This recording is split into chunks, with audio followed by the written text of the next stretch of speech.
Тульской области удалось освободить 10 человек, которых цыгане удерживали в рабстве. Они отбирали у людей паспорта и заставляли работать. А когда работники сбегали, их ловили и возвращали обратно.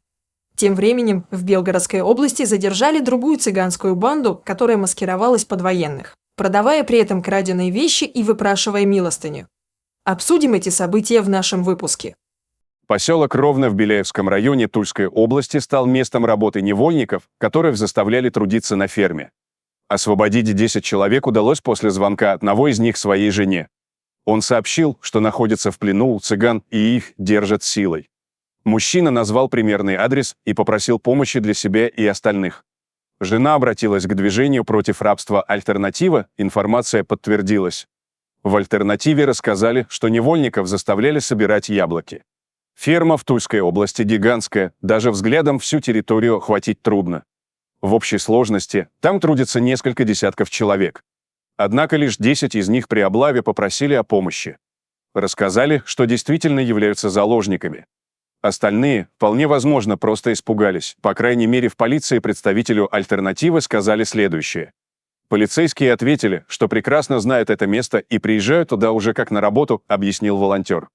И постоянно обнаруживают там людей, которые находятся в розыске как пропавшие без вести. Среди освобожденных оказался военный, который после завершения контракта приехал в Москву отдохнуть, но был захвачен яблочными цыганами. Также освободили 2 строительных рабочих из Перми, потерявших деньги на дорогу и опоздавших на поезд. В Москве их обманули цыгане, предложив работу. Попросить о помощи смог мужчина по имени Александр. Как рассказал волонтер, если бы не он, все так и сидели бы в рабских условиях, без надежды на свет в конце тоннеля. Александру повезло, он смог спрятать мобильный телефон в носок, поясняет Артем. Потом выбрал удобный момент и позвонил супруге. Но у остальных телефоны отбирали. По словам Артема, хозяйство, где трудились рабы, принадлежит уважаемым людям, которые, вероятно, даже не в курсе способов набора рабочей силы. Самое печальное, что полицейские не смогли предъявить никаких обвинений цыганам, которые следили за рабами. Поскольку на руках у тех были якобы добровольные расписки, они и оказались эффективной подстраховкой. Сигналы об использовании рабского труда на яблочных фермах поступают из Тульской, Воронежской и других областей. Схема почти везде одинакова. Людям обещают работу в трудовом доме или на ферме. Говорят, что удастся неплохо заработать. Как правило, откликаются те, кто оказался в трудной жизненной ситуации. Когда рабочих привозят на место, то с каждого берут расписку, мол, в случае чего они в претензии не будут. После чего отбирают любые средства связи и документы. В результате невольник вынужден подчиняться. Он просто не знает, как выбраться из плена. А спустя некоторое время его так запугивают, что и желание выбираться пропадает. Бараки в Тульской области, где предположительно держали рабов, находились за территорией поселка, окруженного огромными садами. Тут даже если захочешь, не факт, что найдешь невольников. Когда представители «Альтернативы» вместе с полицейскими прибыли на место, их встретила цыганка средних лет. Сделала вид, что сильно удивилась, развела руками и поклялась, что все работники находятся тут добровольно, силой никого не держат. Полицейские велели всем выйти на улицу. Из бараков потянулись сгорбленные мужчины и женщины с потухшими взглядами. Один мужчина сразу кинулся к пришедшим сотрудникам органов и спрятался за ними. Это и был Александр, попросивший вытащить его отсюда. На самом деле ситуации, когда невольники просят о помощи, это редкость. Как мы и говорили выше, людей запугивают. При этом почти каждый еще на стадии вербовки начинает понимать, что был похищен. Кто-то даже оказывает сопротивление, однако после такие ретивые сотрудники жестко наказываются. Нескольких уроков, как правило, достаточно, чтобы человек перестал сопротивляться, с сожалением говорят активисты. К слову, но даже при полицейских наглости у цыган не убавляется. Так, например, сотрудник в ходе этой вылазки в Тульскую область просил. Допустим, люди работают добровольно.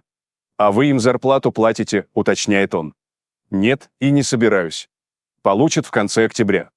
«Потому что это сезонная работа», — ответила цыганка, подчеркнув, что все рабочие сами согласились на такие условия. Вот уж, действительно наглость, второе счастье. Сообщается, что Следственный комитет организовал проверку по факту незаконного лишения свободы людей на территории фермы в Тульской области. Тем временем в Старом Осколе Белгородской области задержали группировку лиц, представлявшихся ахматовцами ради заработка на местных жителях. При этом они продавали ворованные вещи и заодно просили милостыню. Как следует из видеороликов, речь идет о гражданах цыганской национальности. По сообщениям СМИ, в Старом Осколе волонтеры выследили группировку цыган-самозванцев, которые, одевшись в военную форму, представлялась людьми из Ахмата. Под видом бойцов они продавали украденные вещи. Волонтеры решили сообщить настоящим сотрудникам спецназа «Ахмат», которые произвели задержание всех 7.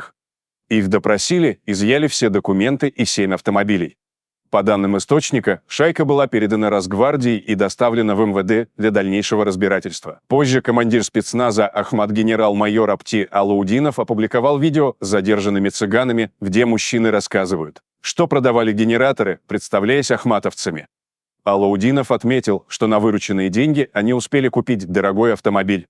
На видео появляется автомобиль с соответствующими наклейками. По данным автомобильных салонов, цены на новый кроссовер начинаются от 4 миллионов рублей. Чтобы быть похожими на бойцов спецназа «Ахмат», мошенники нарядились в военную форму, надели кепки с символикой и шевронами чеченского спецназа. Продавали генераторы, представляясь спецназом «Ахмат». «Недели 3», рассказал на видео мужчина со Ставропольского края. Один из задержанных заявил, что является уроженцем Чечни и родился в станице Микенской Наурского района. Когда на ближайших дачах и в заброшках кончаются чермет и цветмет, появляется новый план. Основная масса цыган никогда не будет работать. Раз уж нарядились, пусть едут, окопы копают, пишут люди в комментариях. Генерал Алаудинов, который вчера отправился в Белгородскую область, лично принимал участие в задержании и допросе мошенников. Представляясь бойцами спецназа «Ахмат», данные субъекты на протяжении длительного времени обманывали отзывчивых и неравнодушных людей нашей страны. Под вымышленным предлогом материальной нужды в спецназе «Ахмат» и необходимости срочной помощи мошенники продавали различное техническое оборудование. Бессовестно и цинично вводя граждан в заблуждение, предприимчивые торговцы быстро заработали немало денег и приобрели дорогой автомобиль, рассказал Алаудинов в своем телеграм-канале. В процессе своей деятельности табаряне рассказывали слезливые истории, что командование отбирает у них деньги, и они вынуждены продавать личные вещи. Правда, вещи они продавали ворованные и заодно просили милостыню. Некоторые из них выбривали ваххабитские бородки и выдавали себя за чеченцев, отмечают журналисты. Алаудинов подчеркнул, что аферисты не имеют никакого отношения к его спецназу и что Ахмат является одним из самых обеспеченных воинских подразделений России. А что по поводу всего этого думаете вы, уважаемые зрители?